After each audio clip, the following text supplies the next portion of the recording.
I think that if we can create good jobs and healthy companies and people's creativity can thrive, then we're going to live in a better world. Hi, everyone. I'm Amy Devers, and this is Clever. Today, I'm talking to business consultant Holly Howard.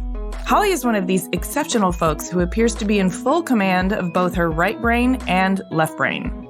She brings her many creative talents to her work, helping creative entrepreneurs grow their businesses without sacrificing their souls. Named Ask Holly How, she describes her business consultancy as culture first and founded on the principle that successful entrepreneurship resides at the intersection of self-evolution, business growth, and the creative pursuit. If that sounds like music to your ears, does to mine, it's no accident. Prior to founding Ask Holly How, Holly was a board-certified music therapist. She also plays the bassoon, has been a medical researcher, a professional ballet dancer, and a VP of operations and finance. All of this adds up to a suite of skills, experience, and knowledge that she deploys in the name of helping creatives thrive. Since founding Ask Holly How in 2012, she's worked with over 1,000 businesses, has taught at Pratt & Risdy, and hosts a podcast called Cultures Within Capitalism. As you'll hear, Holly has a perspective on business growth that is as refreshing and creative as it is immediately revelatory and actionable. No wonder, she's been on every side of the equation and knows the best place to look for answers is on the inside. Here's Holly.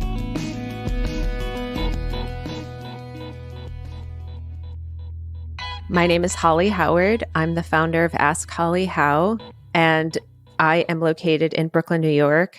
I think creativity, beauty, and design is truly like a form of hope, and I love being able to facilitate that. That just gave me hope hearing you say that. I think it's so true because art inherently has to cast a vision that doesn't exist.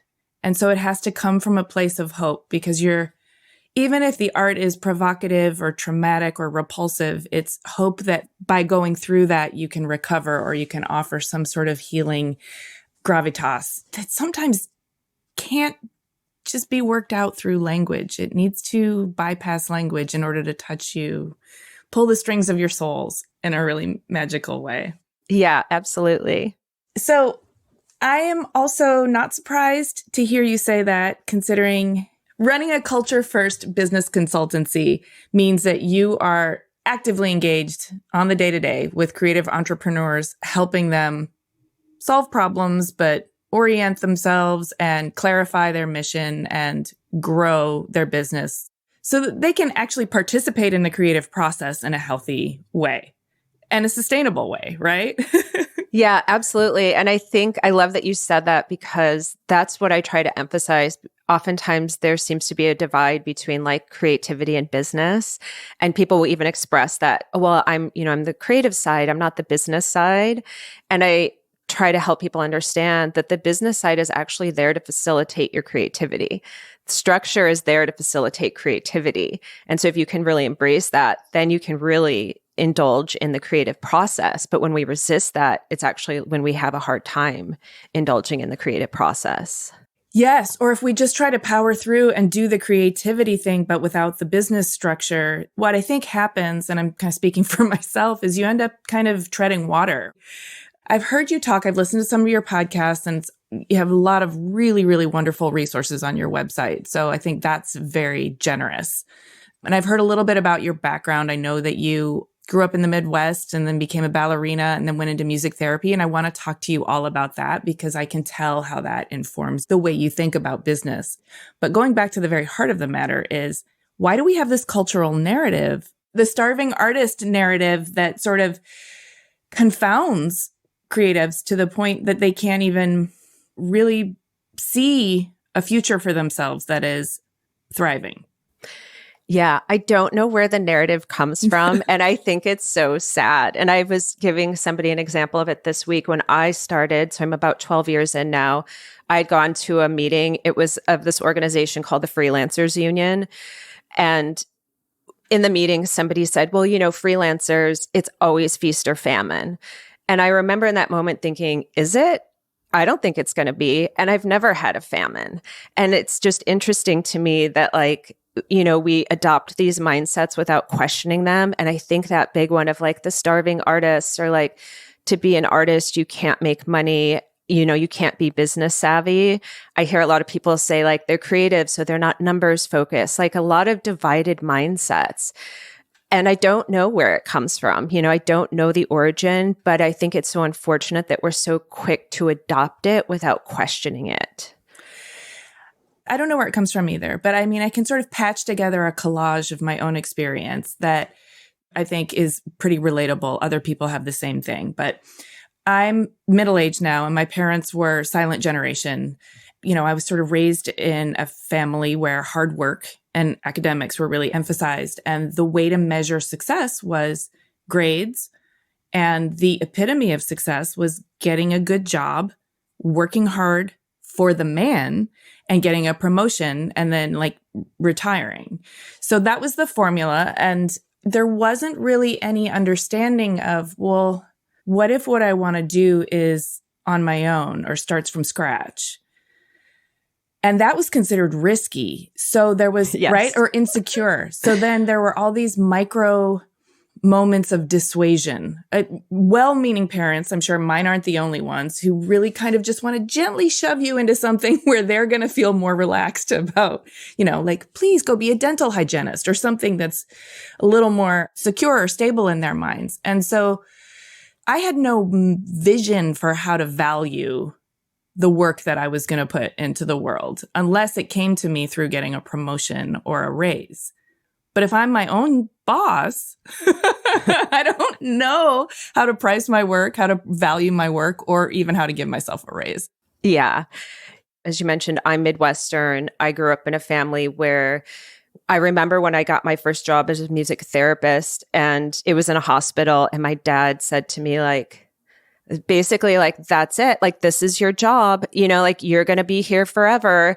And I was like, oh my God, like, no, I'll die. Like, I'll die if this is it. Like, oh no.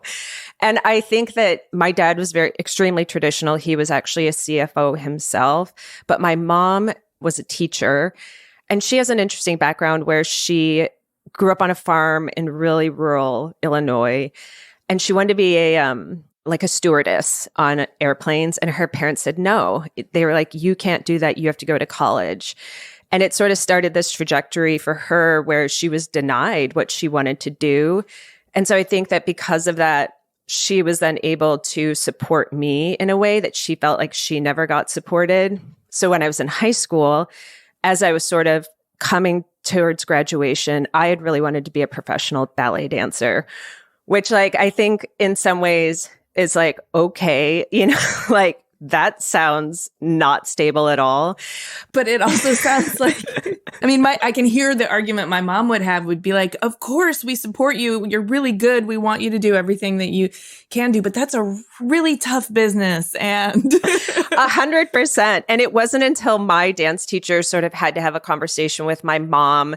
My dad wasn't like that involved, and just being like, you have to let her do this. Because also, just to go back, my dad had lost his job when we were younger. He was an alcoholic. And that was like a very traumatic experience for my family because he was the primary breadwinner at the time. And so it also put into this mindset that like work is scary. It could go away. You need security. You should just take a job and stay with that job. And money can go away at any time. And so though my mom she was like very much wanting to support me to go out and dance, she would give mixed messages almost immediately about like, well, how are you going to make money? Can you do this forever? What if you don't get an education? So it's like you grow up with all of these mixed messaging. And I do think it's well-meaning. We want you to be okay, but they don't realize like it's not a supportive way. And then it actually creates these extremely divided mindsets that we try to overcome as adults. Yes. Overcoming the divided mindsets. The other classic one is the sort of punk rock ethos of making money means selling out to the man. Yeah. And my art's compromised. And that's not doing anyone any favors either. Yeah. I'm also middle-aged, like tail end of Gen X. And do you know Janine Garofalo, the comedian? And she was in Reality Bites. And there was an article, a feature of her in the Times, maybe like a year or two ago, because she was talking about like selling out and like how she'd never sold out. And I remember that message so strong, like in the 90s, like, you don't sell out. But what I try to explain to people is like, but you also don't hide. I think people hide behind this idea of like, I'm not going to sell out, and hiding helps nobody. It helps no one in the world. Right. Hiding, I think, also kind of is a cousin characteristic to the sort of false humility of not wanting to promote yourself, even if yourself is your business. It's so self-defeating, but it's like so ingrained, it's like deeply uncomfortable to engage in. Yeah, it's an interesting question and thought, because it's like, how do we think about where our talent comes from, right? Or where our creativity comes from? Like, I think when I think about that question a lot, I'm like, I don't know. I think sometimes it comes from something bigger than me. So when I think of self-promotion, I don't think about like me per se. I think about this thing that I feel like should be shared with the world. I want to talk about that more. There's a couple of thoughts around marketing that you have that I think could be really paradigm shifting for all of the creatives I know. And one of them is this idea that actually your creativity is a gift. So marketing is basically you sharing your gift. And the gift comes from somewhere else. So you don't even necessarily need to take credit for it. Like Totally. Yes. And then the other idea, and we can get into this now or later, but marketing without social media. Oh, yeah. My favorite. Oh, that sounds like relief. Can you even do that? Is that a thing? Please tell me it's possible. It's 100% a thing. It's the most amazing thing. Whenever people ask me about it, I can talk about it for hours, just how transformative it was. So I've been off of social media since September of 2020. So 3.5 years now. And it was something that I had thought about, especially after the pandemic had started. I just started to realize, like, I'm not sure this is a really great space for actually communicating with people. And so I just made the decision to leave. And I quit social media, like I quit smoking. So I used to be a smoker in high school and after when I was a dancer, and like a pack-a-day smoker. And then one day I just like quit. I was like, I'm done. And I quit cold turkey. And for the most part, I don't smoke, although I occasionally do, but not like that. Okay. But the same thing with social media. Like I left and there was never a like, oh, I'm really like wondering what's going on in that space. Like it just never came back to me. And I found a more like creatively fulfilling existence without being in that space. And it just, it was a revelation, actually. I think we kind of all understand what it does to us personally, and also how mental health has gone down since social media has risen and our teens are not doing well with it. But I'm still like trapped in this idea that I can't run a business without marketing through social media. And tell me how to get out of that trap. Yeah. Well, I think it goes back to what we're talking about mindsets, right? Like when we're told you can't be creative and business savvy at the same time. Yeah. That was a myth about social media that I felt really inspired to challenge, when everybody would say like, oh no, you can't grow a business without social media, or you can't thrive. And a lot of what we hear nowadays, more so related to like kids, is like, oh, you'll be left out if you're not on social media. So you have to let them be on social media. But again, it's just not true. And what leaving social media did for me was it helped me expand my mind of all the ways I could be marketing myself and thinking about what marketing is. And I teach a whole class about running a business without social media. And this is what I teach people. It's like, once you sort of take something away, it's sort of like a challenge. It challenges you to think about, well, what are other ways I can share my story? What are other ways I can be connecting to people? It also starts to make you think about the difference between quality and quantity. When I'm teaching this class, we talk about the experience that your audience or your customer or your client is having when they come in contact with your work. I'm like, so what state of mind do you want them to be when they discover you, when they're engaging with your work? Are we doom scrolling? And then all of a sudden I come across a $30,000 sofa that you're trying to sell me? Like probably like a very jarring experience for people, and so when you really start to think about like, oh yeah, what experience do I want people to have? There's so many other things we can be doing to connect. Just knowing that there's a whole class that you've built around this idea means that there's support and that there's enough like actual nutrition to sustain a class. That means it's not just a flimsy idea. Like it's not somebody's fun notion that we can do it without social media. It's like, no, actually, and here's the framework, here's the armature, and here's the exercises, and here's the homework. And it's deeply, deeply doable and figure outable. Yeah. And I don't want to say this to make it sound negative, but it is more work to run a business without social media, meaning like you do have to be a little bit more intentional, because I think it's so easy for us to think that we're doing something when we like post and scroll instead of like, stepping back, reflecting, really thinking deeply about people and connection and what we're putting out into the world. And I think that that is sometimes a hard mindset shift for people, because especially in like the 21st century, in the last decade, as social media and digital marketing sort of rose to prominence, I think we were sold this idea of like everything should be easy and like a minimal effort, like just put up your website. Right. This frictionless idea of like build the funnel and, just catch rain. Yeah. But I think when you are more intentional about the efforts that you're putting in, and maybe they're more concentrated and the impact is a little bit more measurable, if you were to gauge the quality of that time you're spending, you might actually enjoy it more than the sort of cheap, fast, get it task-oriented nature of getting your social media stuff done. Yeah. I like to say it's the difference between like margarine and butter. Like I like to compare social media to margarine, like sort of this manufactured engagement where butter is like this natural, rich thing. And so it is true. It is far more rewarding. You learn so much about yourself, about other people, and it's a lot more sustainable. So let's learn some more about you. You mentioned that your dad was an alcoholic and lost his job, and he's a CFO. And that's, from our generation, that's what we tend to think of as stability. And yet alcoholism and losing the breadwinner in the middle of your life is the definition of instability. So how has that affected you? Yeah.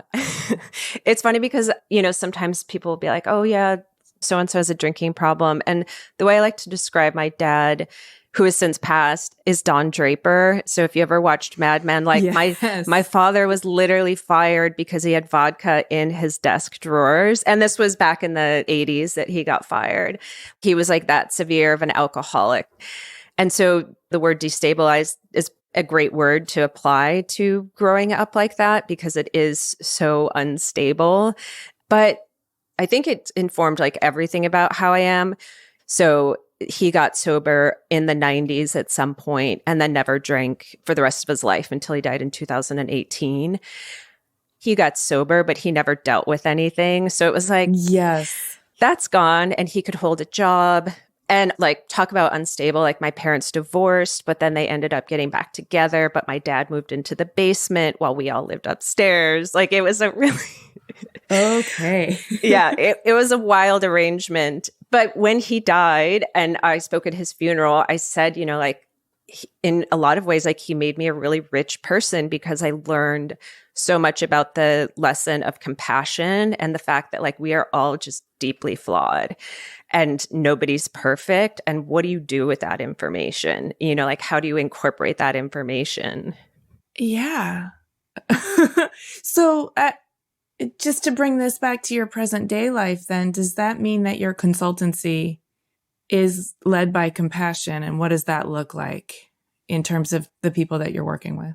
Yeah, I say my business consultancy is really about the intersection of business growth and personal growth, with this realization that everything that we do in business, whether we're trying to make more money or we're trying to build a team or we're trying to market ourselves or we're trying to create this long-term vision and legacy, is really rooted in who we are as a person, right? So all of these mindsets, all of our history is the foundation of how we start to think about all of those things. So often when we can't make money, it's oftentimes, I see a lot, especially in the design community, I think is interesting. Like we have judgments about people who make a lot of money and we're trying to sell to them. And that's really hard, that tension then. It actually keeps us from being able to sell to them.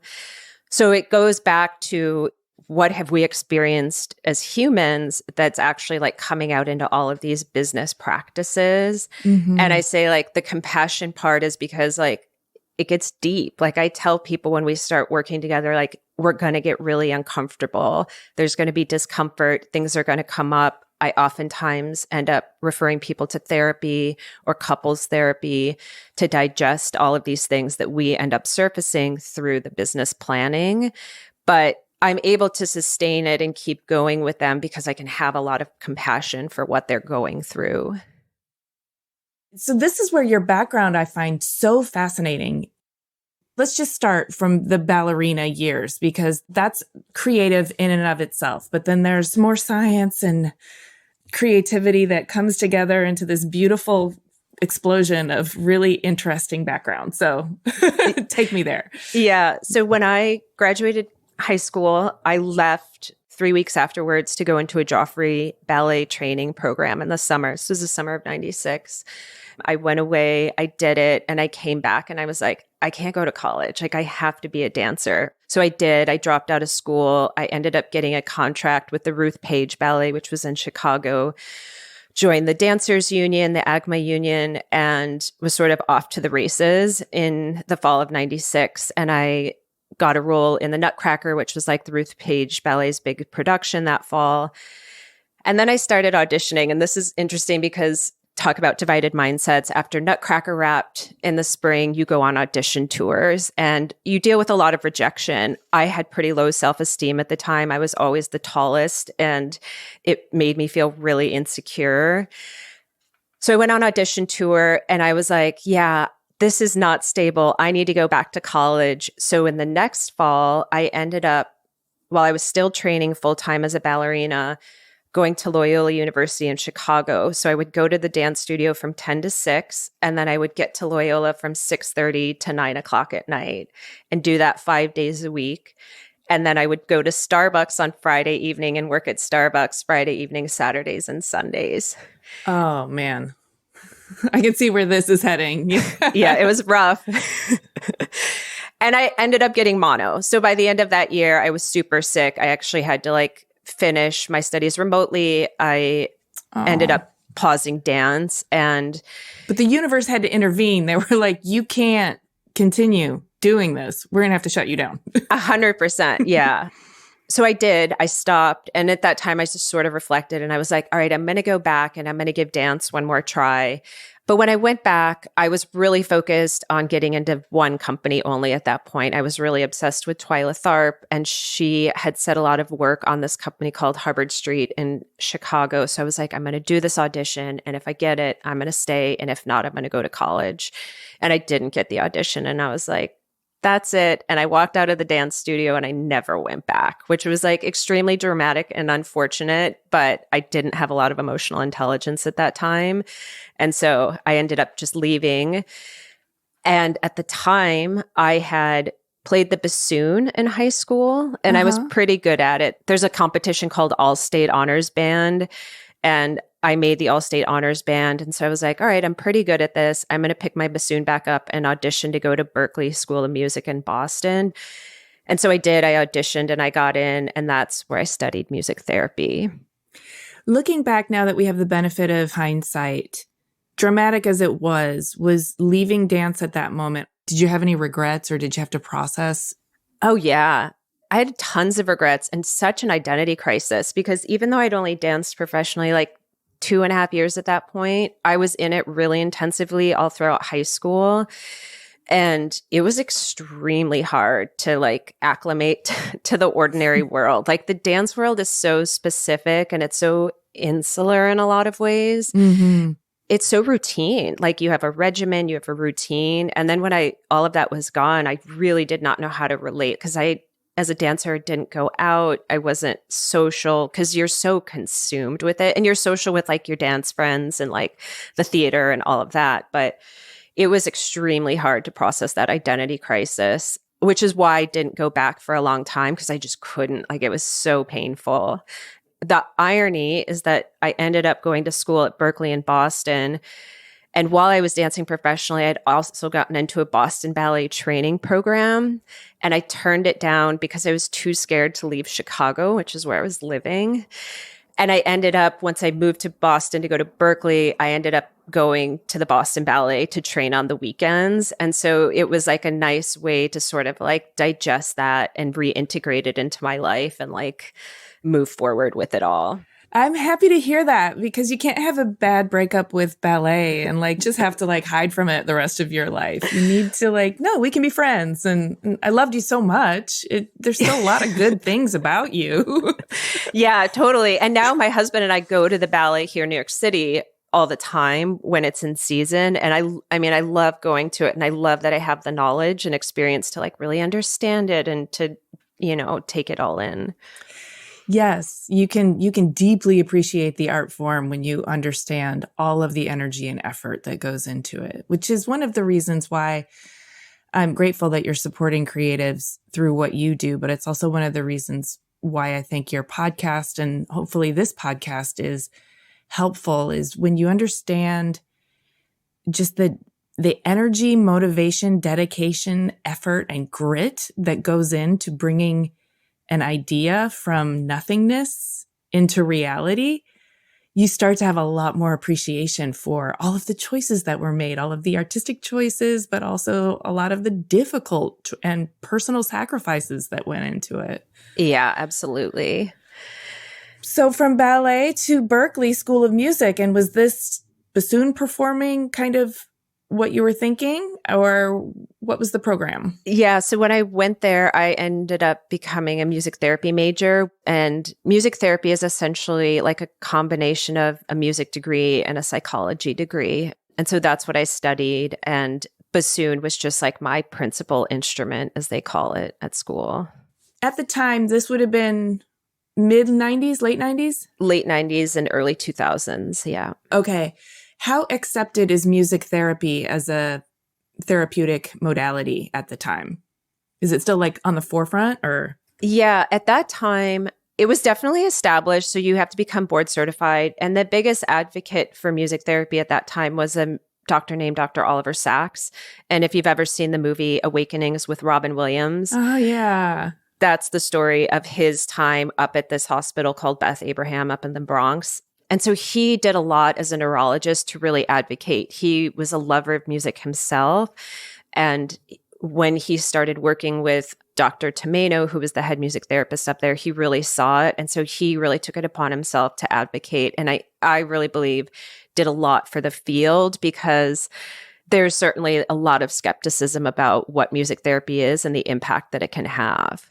And so because of everything that Dr. Sacks was really engaged in, music and the brain became a big thing in the 90s. And that's sort of the path that I took. So when I was a music therapist, I really specialized in like Parkinson's, dementia, traumatic brain injury, aphasia, anything essentially that has to do with the brain. Mm-hmm. And music's amazing for your brain. Like, we respond to rhythm without even realizing it because it's innate within us. We learn to talk through singing.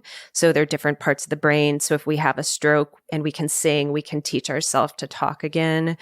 We use rhythm to help when we have strokes or any issues with gait. So it's pretty phenomenal. And also working with dementia patients, the whole thing about dementia is that you can remember things that happened a long time ago, even when you can't remember what happened yesterday. And music is like embedded in our memory. And so people get so engaged with music when they have dementia because they can't think about it. Like, it's part of our cells essentially. And so they just react and their bodies react and they're completely engaged and they can sing songs from their childhood all the way through without thinking. And it's really transformative.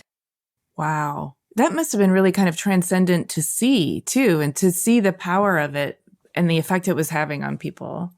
Yeah, for sure. And I think it really was one of the times where like our brains are amazing. Like when you really think about your brain and you really study it, like it's this incredible thing that we have been gifted and don't even fully understand how it works all the time.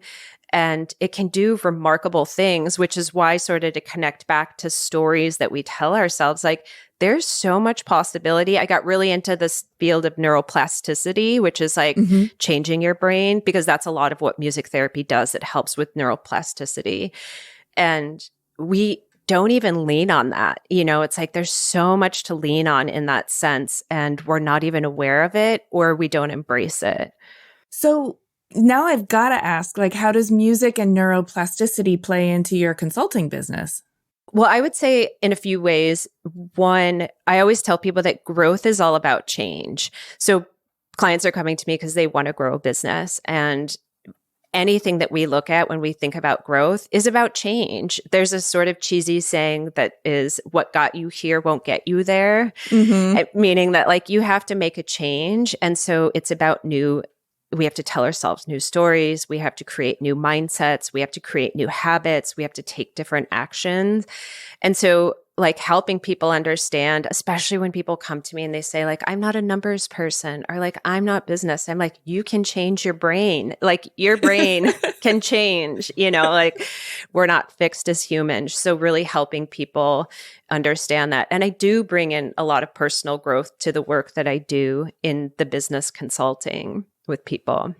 How do you draw the line between, like, if you can change your brain, you can become a numbers person if you don't think you are. Maybe it's just telling yourself something different, but how do you work with your inherent nature and change yourself at the same time? There are in business these tests, they're like strengths and weaknesses. It's even called Strengths Finders is the test. And I'm sure there's a lot of other ones like that. There's a lot of personality tests that come up in business. And I tell people the issue with that is that if we look at our strengths and weaknesses and we see them as fixed, we're going to have a really hard time achieving our vision. I think we all inherently like know what it is that we want out of life. I do think even that takes time for people to reflect, like they haven't spent a lot of time. But once we do, we don't want to see ourselves as fixed in terms of like, if we say something is a weakness, we do have to work with it. Like you were saying, it is about thinking differently, but it's about different habits. For example, I'm working with a client right now, not in the design world, but we had to have a real come to Jesus moment about financial planning. And she didn't want to do it. And she didn't want to look at her numbers. And we've been working together for years. And then she sent me this email and she was like, I did it. I had a conversation with myself last week. There were tears. I yelled at myself. Like, I just like had to come to terms with the fact that I can do this. And I've actually been avoiding it. And I think that we have to have hard conversations with ourselves sometimes. So to your point about like, how do we work with those things? I think we have to become aware of them, but not see them as like limitations, and that we have to realize that we are responsible for changing them. That makes it much more of an opportunity for growth than something that could be a potential roadblock. And when you have to work around a roadblock, a construct of a roadblock that is your own resistance getting in the way, you spend more energy going around it than you do just going through it, right? Yeah, for sure. Oh, but it does sound that like overcoming your own resistance is a big part of business growth. It's a huge part of it. And I tell people a lot, like the technical things that people want to learn, maybe like how do you write a business plan or how do you create a financial plan? You can actually find so many free resources online, and there's tons of books available. But it's really about why. Why am I not taking that action? Or why am I not holding myself accountable? Or why don't I see myself in that way? Or why does this terrify me? That's what's at the root of all of those things. How do you help people with that? I mean, it's one thing to like help them see it, but then how do you help them learn the new habit or keep going to that place that's really uncomfortable but is necessary? I think I'm good at holding non-judgmental space for people and have a lot of patience. Like I have a client who is in the design space who I've been working with since 2016. And he had written me a funny email a few weeks ago because we just did a lot of technical things within the company. And it was like, took us years to get there, even though we had been talking about like, this needs to be done, this needs to be done, this needs to be done. And he finally did it. He finally took that step. And I think this goes back to compassion. Like, there's a lot of times where I could be judgmental and just cut the cord and walk away. But I realize like change is really extremely hard for people. And as long as they're willing to take like the tiniest step forward, you probably know the movie What About Bob? In What About Bob, Bill Murray gets the book Baby Steps, the therapy book. And that's what I tell people. I'm like, it's just baby steps. It's not like change isn't about tomorrow I'm going to get up and I'm going to be a totally different person. It's about I took a tiny step forward today and I'm going to take another tiny step forward. And in 365 days, I'll have taken 365 steps forward instead of one giant leap.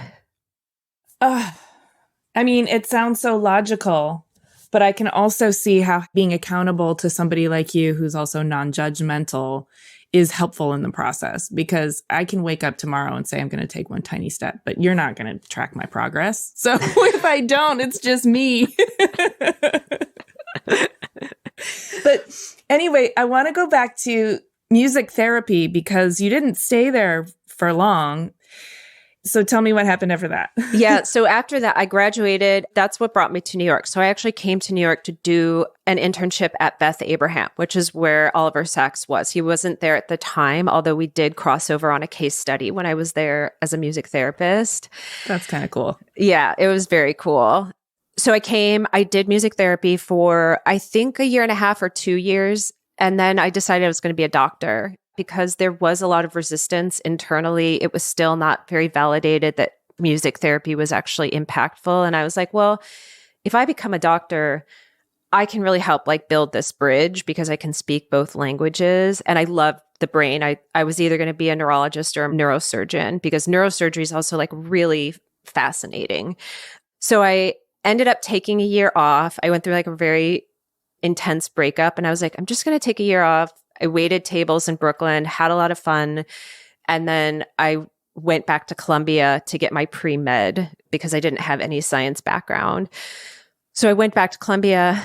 Don't gloss over the had a lot of fun chapter though. Yeah. And I ask this because I also had a lot of fun.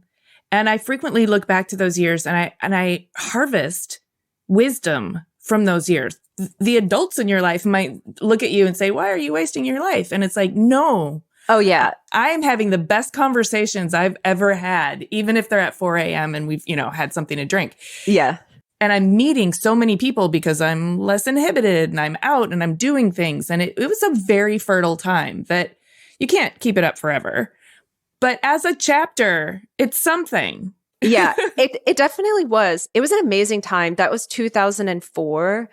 And I was in Brooklyn and I was in Williamsburg. And that time in of itself, like there's a documentary called Meet Me in the Bathroom about the music scene at that time. But it was like every night you were going out and it was like the Strokes and the Rapture and LCD Sound System and TV on the radio and the Yeah Yeah Yeahs and Chick Chick Chick. And you thought it would last forever in some ways. Yeah. And the thing about waiting tables is like you don't have any responsibility, right? So you're totally free. And we would be on our bikes every night going out. Max Fish was still open. The Lower East Side was this amazing creative hub. And it was incredible. I mean, it was also pre-social media too. So there was like none of that. Like there was a lot of debauchery. None of it was caught on camera, like yes. You were totally free. And also like, just to go back to leaving social media, I feel that again. Like I feel that freedom that I never felt when I was on it. And I think that freedom is so liberating. But yeah, that time, to your point, like it was so artistically inspiring. I ended up connecting with a music producer who also had gone to Berkeley, but like 20 years before me. And he would bring me in to record on people's albums on my bassoon. And so that was also like very fun. Yeah. And just like something that I sort of have now in my pocket. But yeah, I totally agree. I mean, I think that time, and I tell people that all the time. I've actually told people like, you should just step away and go wait tables for a year. And like, because he's like, well, I still need to make money. I was like, but the freedom that you have when you're in a job like that is so valuable. Well, and I think that job, that time was also pivotal for you because you did go back to school to become a doctor, but then you'd already built this kind of community in the restaurant world that ended up being, even as unanticipated as it may have been, it ended up being a channel toward what you're doing now. Yeah. So this is another thing I always want to remind people, you may have a path, you may think you have a plan, but it's okay if it doesn't go linearly. You don't realize all that you're learning even on your detours. Oh yeah, for sure. And I think that the detours, I'll fast forward a little bit, but I think it's a good point. After I finished my pre-med and I was a medical researcher at Lenox Hill Hospital then too, I decided I wanted to go to Harvard and study with this certain person to do an MD PhD. And this professor, her name was Dr. Ellen Langer, and she just had a book that came out. And a student of mine, Chelsea from Grain, had texted me this podcast and she was like, "This woman's amazing." And it was Dr. Langer. And I was like, oh my God, well, one day in 2008, I had written her a letter and I wanted to go study in her lab. And she invited me up to Harvard. I met her. We talked. I read some of her work, and then it ultimately didn't work out. And it was devastating for me, but I would have never been a business consultant had I gone to Harvard that year. And I was just saying, you don't realize these things. It feels just so soul crushing. And I was so lost after that. But then because of where I was, I ended up becoming a business consultant, which created all of these amazing opportunities that I could have never envisioned. And I didn't envision at that time. So I listened, and I recommend all of our listeners go back and listen to your personal story, which is episode 1 of your podcast, Cultures Within Capitalism. Yeah. Because I learned so much about you. And this isn't a full repeat. I think we're having a different conversation. But the piece of it that was really fascinating to me is you learned your business savvy on the job. You learned by doing. You learned because you were waitressing and the owner of the restaurant wanted to take a leave to have a baby. And you assumed a management position. And that was where you did a lot of your ground level learning. Describe that experience to me. And what were the things that you had to learn? And did you feel like you had to learn with a gun to your head, or what was the experience like? Yeah. So I'll just say, I had no idea what management was. I had no idea how to run a business, but I was pretty depressed at that point in my life, really struggling in terms of finding purpose and finding meaning. And I didn't know the path forward. How old were you? It would have been right after I turned 30. 30. And so at this point, you've also tried being a professional dancer, tried being a music therapist, tried going to medical school. Yeah. And so you probably were feeling I got to find something, and I've tried all the good stuff. What's left for me? Totally. And I think what was interesting about that is that when I was a medical researcher, I was at Lenox Hill Hospital and I worked for this doctor, Dr. Ranawat. And he is legend. He actually created the implants. If you get a hip and knee replacement, he has the patents to those things. And he was an incredible figure.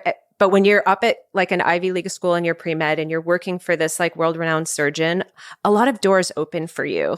He's a member of these private clubs. You get invited to things, it's you go wait tables and people, especially in Williamsburg at that time, treat you like shit. And it was so ego crushing. And the fact that I had over $100,000 in student loan debt, where I was what am I doing? Not only is my ego being crushed, but I have to pay back it was $120,000 or something. And it was really hard on so many levels. And so trying to find purpose, what does this all mean? Why am I here? What am I supposed to be doing? Just were questions that it took me years to resolve. So when I was offered this opportunity to manage the restaurant, it at least gave me daily purpose and also intellectual stimulation, where I was like, okay, let me figure out what's going on with the finances. Let me figure out what is a company culture. Why are we wasting so much food? Why is nobody, like doing their job they're supposed to do? Oh, because they don't have clear job descriptions. Like, it was really the opportunity for me to figure out all aspects of how you actually run a healthy business. And I got really into it. I read tons of books. And so it really helped me realize, like, these things matter. These practices really matter. They help you understand why you are or aren't making money. So you were able to turn that business to a profitable one, yes? Yeah. So we were able to turn it around. And within a year, we were able to offer everyone health insurance, pay time off. And so we were able to put all these benefits and good practices into place. And I was able to go to Congress and talk at a congressional briefing about the fact that, like, sick days are important or health insurance is important, like all these really good business practices. And it was at a time that was inspiring New York to put the sick days mandate in place and paid family leave. Wow. So your work was not just helping that one restaurant, you took it national.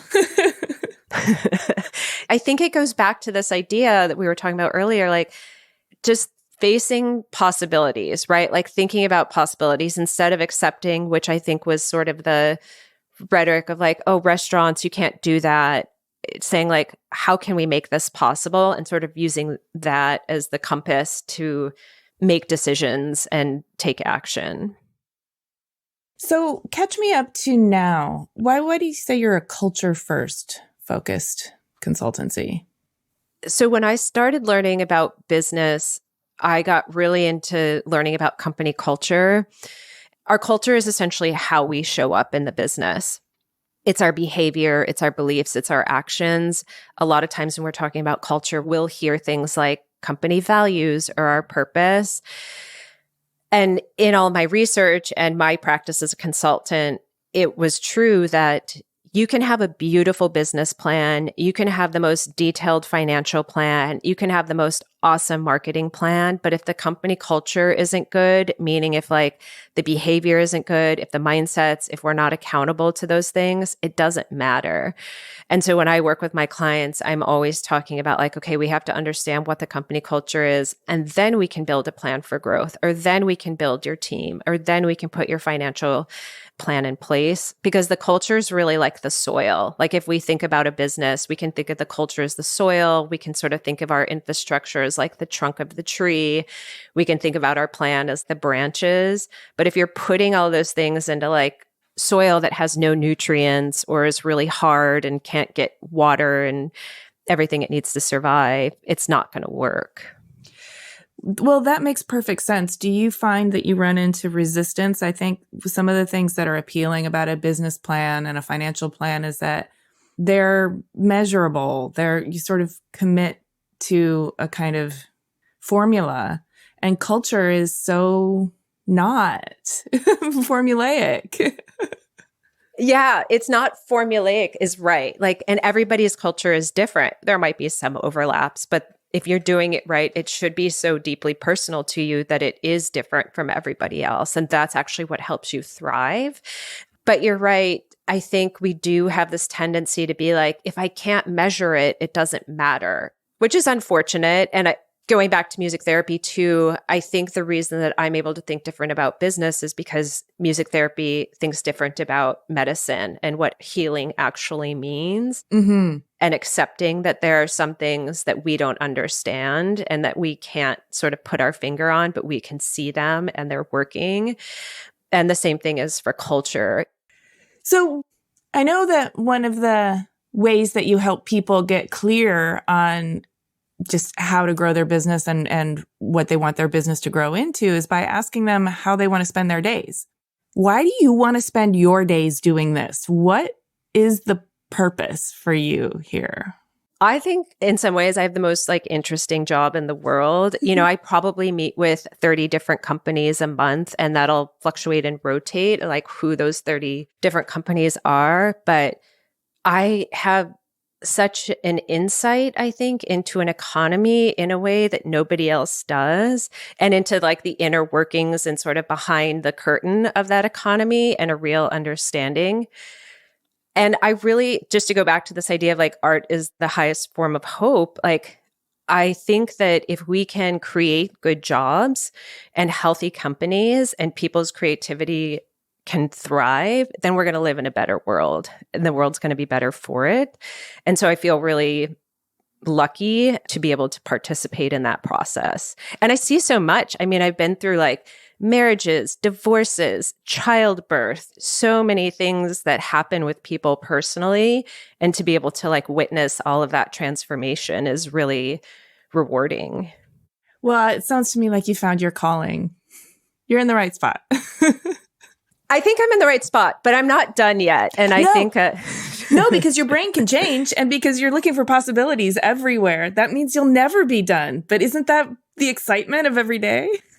Yeah, for sure. It definitely is. And I think also like liberating being in middle age, because I think part of like why I was so existentially like depressed in my 30s is this idea. I thought it was like you found this thing and then that was like your path. And now I'm like, no, you can just keep changing until like the day you die. Yeah, you just keep inventing or incrementally adjusting or course correcting or adding on. I mean, yeah. I was looking around at all the services and resources that you offer on your website. And in addition to consulting, you're offering a lot of information, but also some programs that anyone can sign up for, correct? Yeah. So I have two main programs. The one is called Beyond the Feed, which is that program we talked about earlier about running a business without social media. Yes. Oh, and I thank you for doing that. I need to take that class. And then the other one is called Business Growth for Creative Entrepreneurs. Oh, I need to take that class too. What is that? Yeah. I want to graduate from Ask Holly How. This is the class that's sort of like a mini MBA. It's a 6-month program. It's really a 1-year program because you're in the group for a year, but the classes actually run 6 months. And we look at every aspect of your business, from your company culture to your leadership, to your long-term vision and goals, to your financial plan, marketing and sales, operating systems, all the things. And it really helps people who have already established a business, who are ready to set that long-term vision and say, like, this is what I want to do. Like, I'm all in and I need to do it all. And it's really actually where I met the design community. I was teaching it at Industry City, which is here in Brooklyn. Mm-hmm. And a lot of manufacturers in that area ended up coming to the class. And that's really where I got involved with the design community. And a lot of designers went through that program. So it's 6 months, but you're in the group for a year. And is it in person? So is it only for locals or is it online? Yeah, it's online now. So it was in person in New York, but once the pandemic hit, it's been online, which has been really amazing now because it's worldwide. So we have people across the country and then sometimes from other countries as well. So it's an amazing way to meet community too. Yeah. Why do you choose creatives? Why do you kind of make sense to me, but I want to hear from you why creatives are your chosen niche in terms of this kind of work. I mean, I find them really inspiring. I find the work that people do that I work with really inspiring. I want it to exist in the world. I want them to be able to engage with it every day. I think it's a total myth that you can't be creative and make a lot of money. Mm-hmm. I think that if there's anything like I really like to prove people wrong, or like if people are like, that can't be done, I'm like, let me show you. I realize I like that. So I think like helping creative people see that like you can flourish and that this is valid, I think is something that inspires me. Well, one of the things that I think would probably be working very synergistically in this relationship with you coaching creatives is that you're a creative yourself. And so often creatives go into these situations where they're invalidated almost because there's so many unknowns they're dealing with in terms of the creative process every day. It's almost like they're not taken seriously, or the feedback they're given is tinged with exasperation or frustration, that they're not like sort of conforming to this measurable, rigid scientific protocol almost. If they did, that would kill what it is that they're doing. on some level, and yet they still can put in the structure and the foundation. But it's really hard to do that with somebody who's judging you or invalidating you in the process. Yeah, I totally agree. And I think that that goes back to maybe like the culture of education. And I think people can be well-meaning and still do really damaging things. I think that we can be well-meaning and give people complexes about not being numbers worthy. Or, we just drive home that narrative that like, oh, that's the creative thing. Now we're going to do this real work or something like that, I love that you're there supporting and helping not just business growth, but business growth by way of personal growth. What's coming up that you're excited about? I think there's a few things that are coming up. So I've just put together a group of guest teachers. We're going to do a 2-day leadership seminar. It's the first time I've ever done this because I also think a lot of times when creatives go into business, they don't see themselves as leaders. And leadership is definitely something that creatives struggle with because we're never told we're a leader. We're never developed as leaders. And I'm really excited about that because I think leadership can save the world. And I think we're in a time where we need leadership so bad. Yes. And we don't have great examples. And so I'm really excited to put that together and to do that as well. That's amazing. I hope to take one of your classes or at least check in with you after them. And I'm so happy to hear that you think of creatives as leaders because I do too. And I think we need more possibilities and more hope in leadership. For sure. Thank you so much for sharing all of your wisdom and your story and your personal challenges. This has been really, really nutrient dense and beautiful. Thank you, Amy. And thank you for everything that you do in the podcast. I think it's such an amazing resource. And I also appreciate your approach to just the personal and like incorporating those life histories. And I love your phrase, nutrient dense. I mean, I think that's what makes that experience rich at the end of the day. Hey, thanks so much for listening. For a transcript of this episode and more about Holly, including links and images, head to our website, cleverpodcast.com. While you're there, check out our resources page for books, info, and special offers from our guests, partners, and sponsors. And sign up for our free Substack newsletter, which includes news, announcements, and bonus content. If you like Clever, there are a number of ways you can support us. Share Clever with your friends, leave us a 5-star rating or a kind review, support our sponsors, and hit the follow or subscribe button in your podcast app so that our new episodes will turn up in your feed. We love to hear from you on LinkedIn, Instagram, and X. You can find us at Clever Podcast, and you can find me at Amy Devers. Clever is hosted and produced by me, Amy Devers, with editing by Mark Zurowinski, production assistance from Ilana Nevins and Anushka Stefan, and music by L1011. Clever is a proud member of the Surround Podcast Network. Visit surroundpodcasts.com to discover more of the architecture and design industry's premier shows.